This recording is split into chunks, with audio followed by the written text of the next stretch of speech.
You know, Governor Dannel Malloy has been watching things since yesterday. Actually, since you took office, essentially, Governor, right? Yeah, I don't think we've stopped. It's just been unbelievable. If you ever wanted to know what it was like to live in Buffalo, New York, you're experiencing it right now. Yeah, this is more than anybody could have prepared for. What are we dealing with? What's the most important thing that you are doing right now and you're getting your staff to do? Well, we told all non-essential state workers to stay home until 12 noon. We do not expect to open for regular service offices until 12 noon. We have banned truck traffic on 95. That's anticipated to stay in place at a minimum till 10 a.m. 10 a.m. on the truck ban on 95, 91, 84, all limited access highways. With respect to other points, we are informed that Metro North and New Haven line is not operational at this point, so people should not be making their way to the train station. If they are, they're going to be deeply disappointed. Yep. We're also told that Bradley, although technically open and has taken one landing, most carriers have canceled, so people should check with their carrier before proceeding to Bradley. Stay off the roads. I did have a conversation with Mayor DeStefano just a little while ago where he's urging, and I'm urging on his behalf, in the New Haven area, but everywhere really, that people stay off the road, stay home. As far as I can tell, just about every school is closed or is currently operating with an extended delay. Yeah.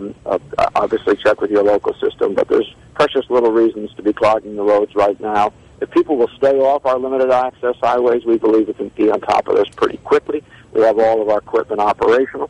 A couple of other things. Since last night, we've seen about 1,338 calls for service on our limited access highways, including 128 accidents, a few minor injuries, no serious injuries or fatalities. And that's our report. Please stay off the road.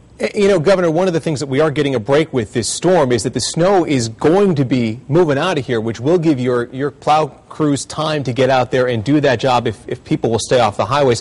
One of the things we talked to some other mayors from across the state today, they're all talking about the budgets, and I'm sure it's hitting the state budget hard as well. Yeah, it is. In fact, I was going to ask you for a loan. I'll see what I can do. You know, we're working on a little snover time here as well. Is there any relief in sight once we get through this winter? Is there any way to try to find some relief?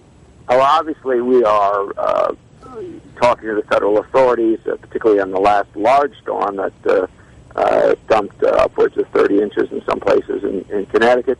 This storm, as of an hour ago, in a place like West Norwalk, had already received 17 inches on top of what was on the ground. Milford, 15 inches. Colchester, 15 inches. So we're seeing some extraordinarily high amounts of snow. Bloomfield, 16 and a half. You know, so it really is quite extraordinary. So we'll be talking to federal authorities about room for reimbursement, if there's going to be a reimbursement program for the states or municipalities. All right, Governor Dannel Malloy, thanks very much for your time this morning. I know we're getting used to this, but it's still never easy. Thanks very much. All right, take care. Thanks. All right.